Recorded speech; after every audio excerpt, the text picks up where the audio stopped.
Hi, everybody. This is Loren Baker, founder of Search Engine Journal. And with me today, we have a special show brought to you by the U.S. Search Awards. And we are Search. And kicking off our series of U.S. Search Awards themed shows here at SEJ is none other than Simon Heseltine. Simon, thank you for joining. Thank you, Loren. How are you doing? Good, good. It's always a pleasure. I've had a little bit of catching up that we've done beforehand, but would you mind giving just a quick introduction about yourself and your history within the world of SEO? Sure.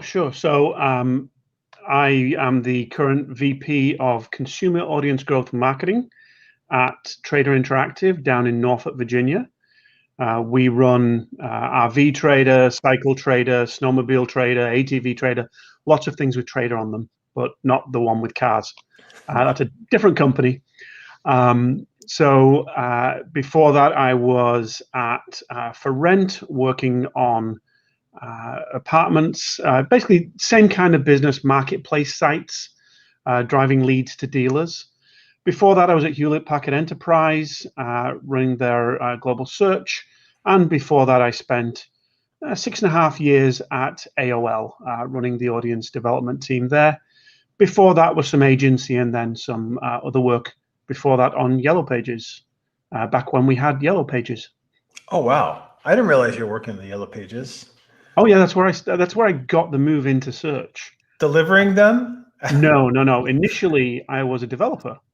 Okay. And we were putting the Yellow Pages on CD so that we could do print reduction for the big telcos, rather than delivering, a big pallet of phone books for a company.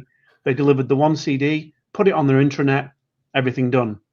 And then, of course, the next step was take it and put it online. Yep. When you take it and put it online, that's when you start to wonder about how can I get more people to come and look at this online. And that's where somebody said, well, we should have somebody look at this SEO thing. I said, well, why not? So that's where I got my start on SEO. There you go. Kind of in full circle, right? Like, I didn't realize you were in the Yellow Pages originally, and then getting into publishing, agency life, and then publishing with AOL for years, and then back into classifieds with For Rent and with Trader. Kind of neat, and actually a really good time to probably be in the RV Trader side of things as well, I would believe, in the past year. Well, yes. I mean, for the last year, we have seen increased demand, which has been great for the sites, because obviously, as we've been going through the situation through the pandemic over the last year and 3 months now, we've had this, well, for one, folks aren't wanting to travel abroad because they can't travel abroad. Right. And for two, folks want to isolate. They want to be in their own social bubbles. And what better way for you to go on a trip and isolate with your family or with your social bubble than in an RV? Or if you get out on a motorbike, get out on an ATV, you're pretty well socially distancing yourself from anybody while you're doing those activities. So there's been a great deal of search for those. The only challenge has been on the inventory side, in that, obviously manufacturing shut down for a while on quite a lot of these industries last year. And now there's been a challenge in actually getting the microchips in, which all these vehicles need. And that's the same on the auto side as well. I was talking to some mutual friends of ours about that, and it's been a struggle. Inventory is a huge struggle right now. Plus the price of more materials, even outside of microchips, like steel, rubber, everything, right? So it's a good time to be in the previously owned vehicle business. Again, but folks aren't trading them in. Right. They aren't selling their used vehicles, and that's still a challenge as well, because they know that they can't buy that new Corvette because they're not available until 2022. So you're not going to get rid of your old one right now. You're going to wait. That's a good point. Like I saw the video yesterday for the new electric Ford F-150 Lightning, and I actually wasn't upset because it's probably going to hit the market in 2 years. Yeah. And it's actually a great time for these companies to be transitioning right now, right? Yeah. So yeah, it makes a lot of sense on that front. So Before we get into a little bit about what you're doing on the day-to-day and then all those beautiful awards behind you, I'd just like to remind everybody that, again, today's show is sponsored by the U.S. Search Awards, which are now open for entry. 2021 is going to be the 9th year celebrating outstanding search across the United States. And now you can get your submissions in before the early bird access ends on June 18th. Just go to ussearchawards.com to enter today to win up to, there's going to be 43 different categories this year, which is quite a lot compared to the first year of Search Awards 9 years ago, where I was a judge at the time. And I know you've been very involved based upon what I see behind your left shoulder there, I believe, or your right shoulder. So Simon, could you go a little bit into what all those pretty things are behind you and how that's worked, not only from an award-winning perspective, but kind of, I think in the world of search, there's a couple of things that come to mind when I think of the awards. One, a lot of SEO work is kind of done behind the scenes, right? So especially on the agency side, it's not necessarily outwardly celebrated as much, right? And then two, from a day-to-day perspective, an award could be great, but how does that accomplishment typically bubble up within the company as well? Well, for one, SEO can be the Rodney Dangerfield of a company. We don't get a lot of respect. Whenever you see a lot of those lists of who are the top SEOs and things like that, you tend not to see very many in-house folks on those. When folks, because the in-house folks aren't the ones out there that are trying to get business. They're not out there ducking and diving, trying to make sure that people think of them as those thought leaders, so that they can get dollars coming in. We've got the dollars coming in within our own companies, but the awards themselves, they definitely do help within your own company, because they can show to your company that, boy, these people actually do know what they're talking about. For example, the white one that you see there, was the 2014 US In-House Team of the Year award, and that was at AOL. And my team at AOL, initially when I joined, there were 10 of us doing search for 135 different sites. Wow. So I mean, we were doing, for all the ones that had AOL at the beginning of them, we were doing SEO for TechCrunch, for HuffPost, for Engadget, for so many different sites.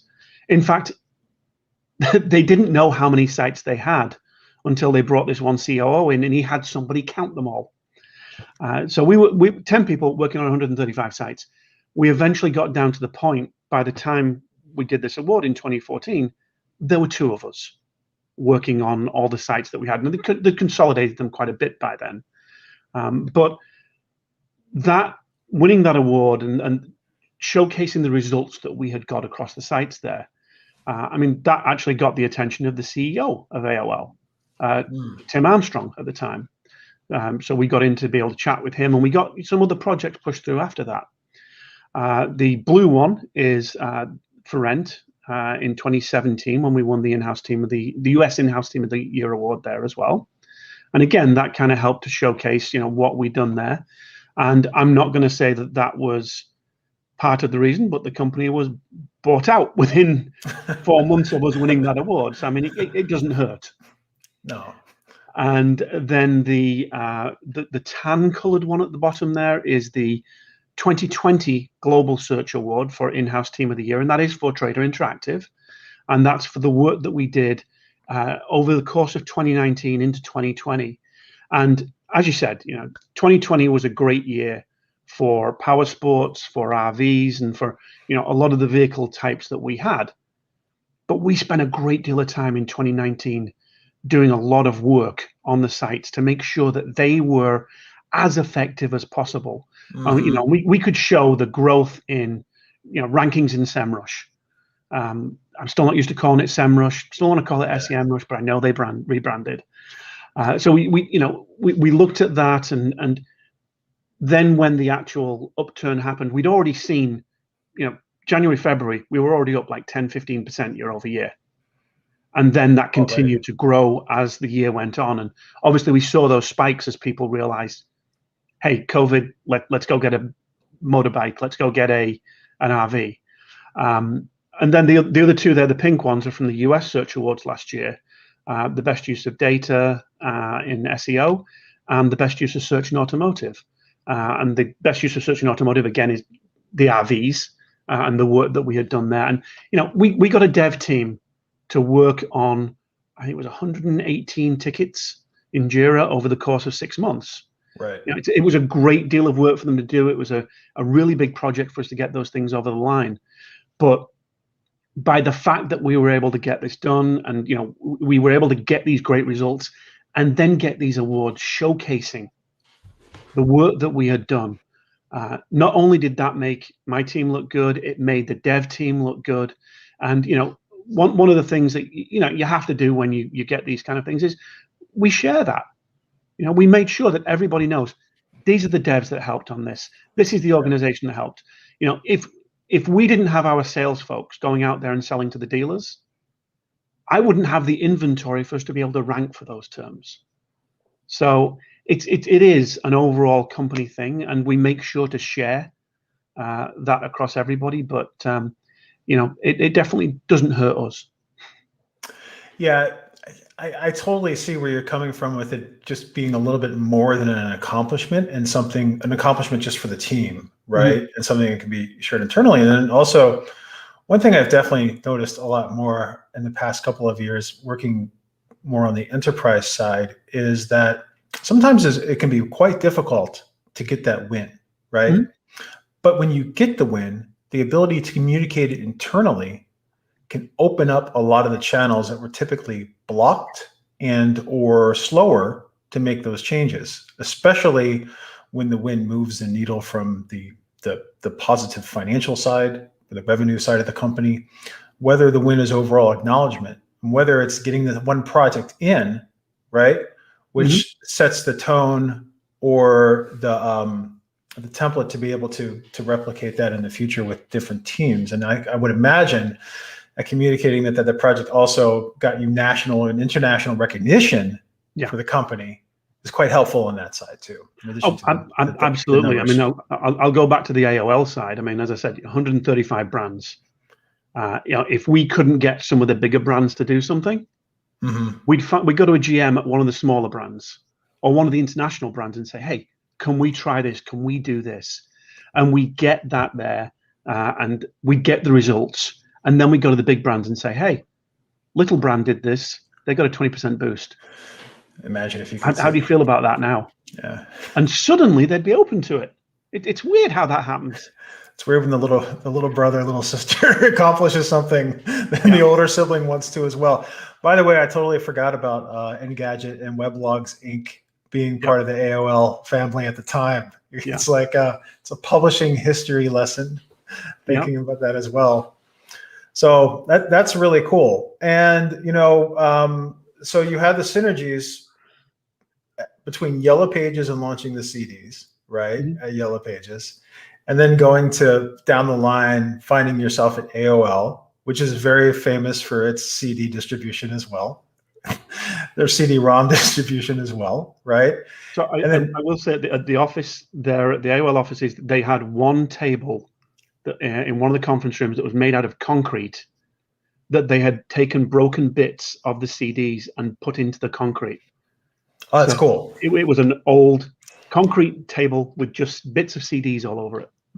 So, I knew many people who use those CDs as scarecrows to scare off the birds and things like that. So actually, that would be a really good piece of content to see what people have done with those CDs over the years. And actually, Yext, I believe, just put out an AOL themed campaign to promote their internal site search offering, which is all on CD-ROM as well, 90s style CD-ROM, which is kind of funny. If you haven't seen that yet, I'll send you the link. But at AOL, you're really working on the publisher side, right? Helping all 135 different publishing brands. And then over the years, you've transitioned in the classifieds at For Rent, Apartments, and then now at Trader Interactive. What were you able to learn working in the publishing side of the house, right? that you've been able to bring with you on the classified or marketplace side of the house, especially with content marketing and digital PR becoming so much more important with the grand scheme of things now? Yeah, so we do still do a lot of content. Mm-hmm. I mean, we work with building content out on the blog, which obviously is not the same as putting it on a news site. So Right. I mean, there are different nuances. Right. It's probably been 5.5 years now since I cared about Google Newsbot, which I know is now combined with Googlebot, but it's not something that I spend a lot of time thinking of it, because I don't have sites that work in that area anymore. But the general basis of content is still the same. I mean, it's making sure you've got the right content to do what you're trying to do for your sites. So obviously, over on that news side, the goal is get people here for this new piece of content that we're putting out, and that's, we know that content is going to roll over. On my side now, with the content that we put out there, it's a little bit of a longer term thing. Mm-hmm. We're looking at more evergreen style content, so that we can get people coming back. And we are still looking at content that we can push out, maybe through PR to industry sites. But obviously, now that I'm working with a limited number of sites, there are fewer than when I was at AOL and we were looking at this wide gamut of everything. But content is absolutely hugely important still, just in a different way. There's a big difference in hitting the publishing button and it goes everywhere, like I imagine it would have at AOL, as having to wait a little bit or put together that long-term strategy. I'm just curious, given the age of RV Trader and all of the properties under Trader Interactive, how do you integrate your content campaigns into your email strategies at all? Yeah. With those big lists? Okay. How does that typically work out for you on that side? I mean, we do a bunch of different email campaigns. Mm-hmm. So one of the things is that, of course, we have the B2C side, where we're obviously trying to get people to come to our sites, the classic bums on seats, getting the eyeballs on our sites, Right. so that we can get folks to actually look for the unit that they're trying to find, so that they can click through and get the leads, which is what our dealers are looking for. And then obviously it's up to dealers to take that over the line. Whereas on the dealer side, when we're doing that B2B side, we're putting out dealer specific content that's trying to get dealers to recognize that they really need to have their vehicles listed on our site in order for them to be found. So we've got those two different types of strategies there, and our content and our email, kind of work hand in hand to make sure that they've got the right content for both types of audiences. Mm-hmm. And we have an editorial calendar for each brand that we have put together, and that works with our email team to make sure that they're getting that they know what needs to be going out and when that needs to be going out. We do use a project management system. We use Rike, which all the teams are in, and that helps them to understand what's coming and when that's coming. Yeah, the pre-education is really important on that side. I'm a big fan of Rike, actually. Not many companies that I talk to use it. Everyone seems to be using Teams now. Yeah. Whoever the Teams salespeople are, kudos, because they've sold everyone on Microsoft Teams. Yeah, that's really cool. And I am a big believer in the power of the email newsletter. See so many companies, either B2C and B2B, trying to use their newsletter specifically as a transaction vehicle, right? But at the same time, when you have people opting in to hear from your company, they just don't want to hear about sales and BOGO offers and percentages off and things like that. And in many ways, I encourage content marketers or email marketers to treat their emails the same way that we would treat search, with looking at various levels of intent, right? Even if you lead with the transactional offer, you can always follow up with the links to the blog post or the resource links and things like that. Because if someone doesn't buy, they're just going to stop, right? They're going to scroll down to the bottom. If they don't want to buy something, they're just not going to click. But if you can give them some nice resourceful information that's relevant to them, because they've already identified the fact that they're either in the market for an RV, or they've bought an RV in the past, et cetera, et cetera, et cetera.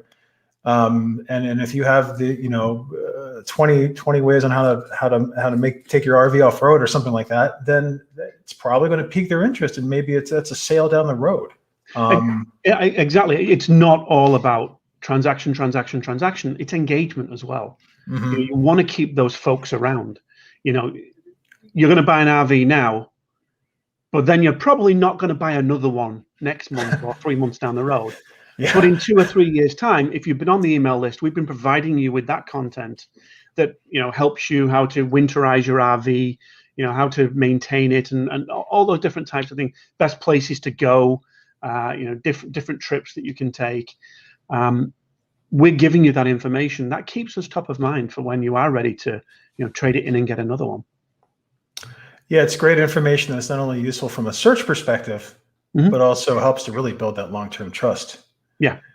And on that note, here is a sponsored break from our friends at the US Search Awards. Today's episode of the SEJ Show is brought to you by the US Search Awards, which are now open for entry.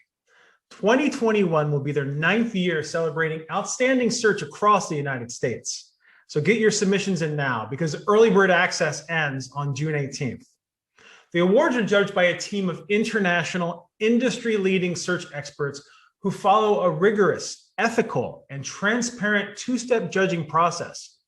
So enter your best work in the 43 different categories, including SEO, PPC, digital marketing, and content marketing by June 25th, which is the final cutoff date. Winners will then be announced at the US Search Awards ceremony on October 7th.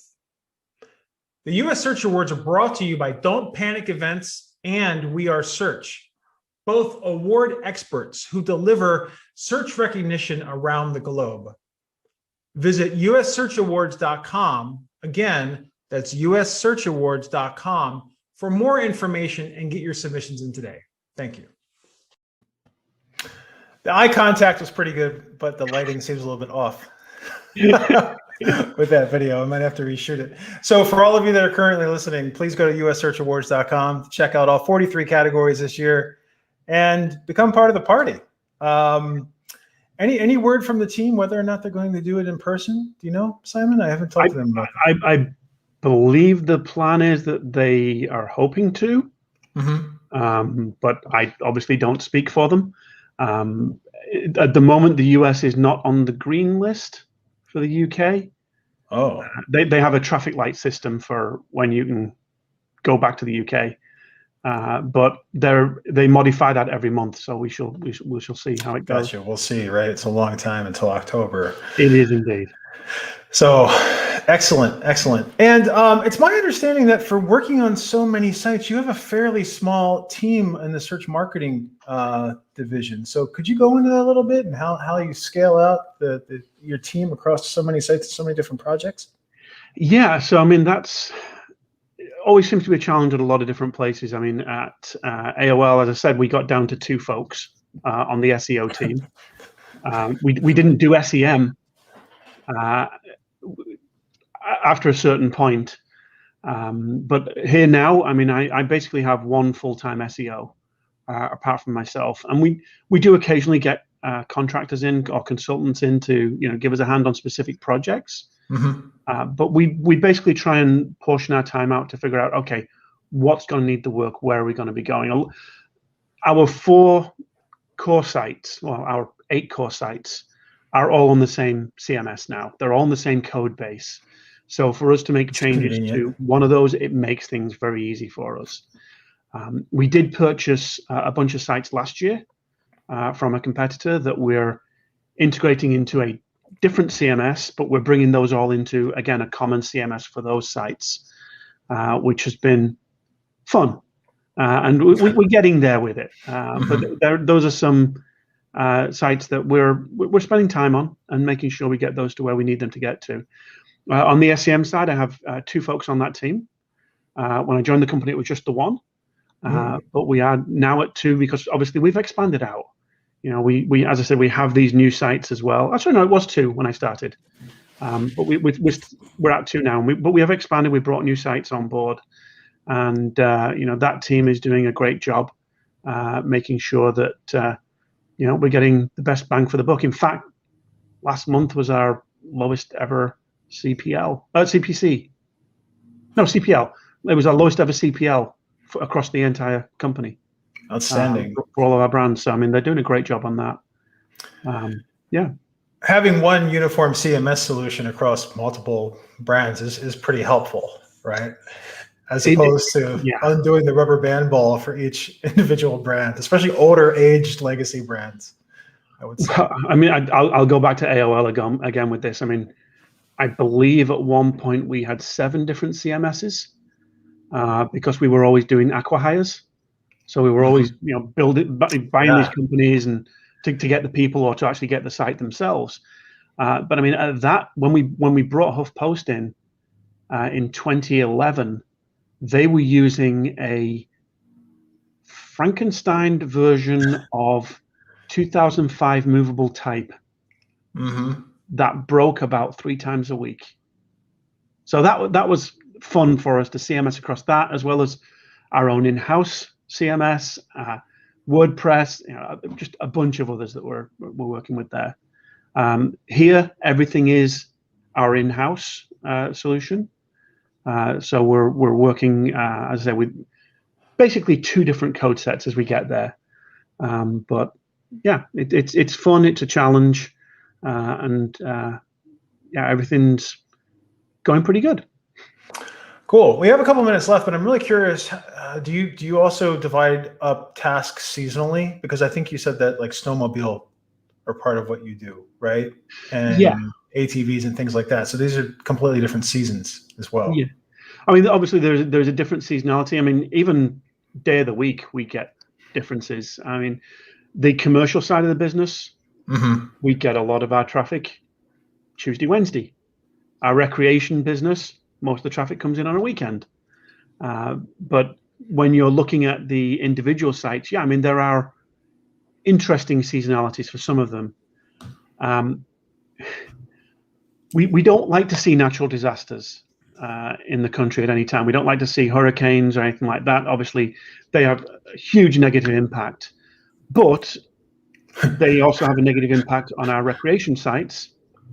They have a positive impact on our commercial sites because people then go out. They need to buy the equipment to be able to clean up, buy the trucks to be able to take things away. So there are things like that, and trade up short-term cyclical things like that as well that we have to deal with. But yeah, I mean, Snowmobile Trader gets a nice chunk of traffic during the winter, not as much in July and August. I can imagine, unless you're up in Minnesota or something like that. Well, I guess there's no snow in July and August there either. Great. Well, it's really been a pleasure, Simon. I dropped a link to your Twitter profile. I hope you don't mind for people to be able to follow you there. Is there any other places online folks can follow you, find out more about you, find out more about Trader Interactive, et cetera, et cetera, et cetera? Well, I mean, there's obviously traderinteractive.com, although we are in the process of redesigning that at the moment. And we actually do have 4 open marketing positions at the moment over there. So if anybody's looking, we are now a remote first company, which means we're looking for anybody in the continental US, well, in the US. Nice. We'll do Alaska and Hawaii as well. Oh, so not just the lower 48. So you have you're remote first. You're based in Norfolk, Virginia. Yep. One of my favorite places to visit, by the way, Norfolk, Virginia Beach, Eastern Shore area. So it's kind of nice that you've gone. But I understand some of the constraints around that area too, from a talent pool perspective, right? So has that been a benefit of going completely remote or remote first as well? The ability to recruit all over the U.S.? Yeah, I mean, from the pandemic itself, I mean, obviously, we went to everybody working from home pretty quickly. I mean, I think it was the Wednesday, was it March 13th? It was announced, or March 11th? It was announced, and we went on March 13th. We went to remote at that point. Obviously, not thinking it was going to last as long as it has done, but basically by doing that, we were able to prove that, you know, folks were productive working from home. That you know, we didn't need to be in the office. So we have come to the point where we are now a remote first company. So I have since, you know, in the last few months, I've hired folks out in Tennessee, out in Illinois. You know, we're open to wherever. Amazing. I'd love to catch up more on that in the future, maybe as a part 2. Yeah. But Simon Heseltine, it's been a pleasure having you today. It's good catching up. We haven't talked, at least seen each other talking or talked without text for quite a bit. So I'm going to look you up in a few weeks when I'm in town. All right. And really looking forward to that. And just as a reminder to all viewers and listeners, today's episode with Mr. Heseltine was brought to you by US Search Awards. US Search Awards are now open for entry. It's going to be the 9th year of US Search Awards. It just seems like it started yesterday. It's amazing to hear that these are almost a decade old. This year, I think we have the most different categories at 43 different categories, ranging from SEO, PPC, digital marketing, and content marketing. So the early bird cutoff date is June 18th, which is also right around the corner. Mm-hmm. And then if you missed June 18th by any measure, June 25th is the official cutoff date, which is also right around the corner as well, just like a little bit over a month away. So visit the ussearchawards.com. Again, that's ussearchawards.com, brought to us by Don't Panic Events and We Are Search. Simon, it's been fantastic. Thank you so much. I could talk to you more and more about the remote thing, but we'll follow up on that front. I know these go very quickly, and I'll see you soon. Yep. Thanks for the invite, Loren. Okay. Bye-bye.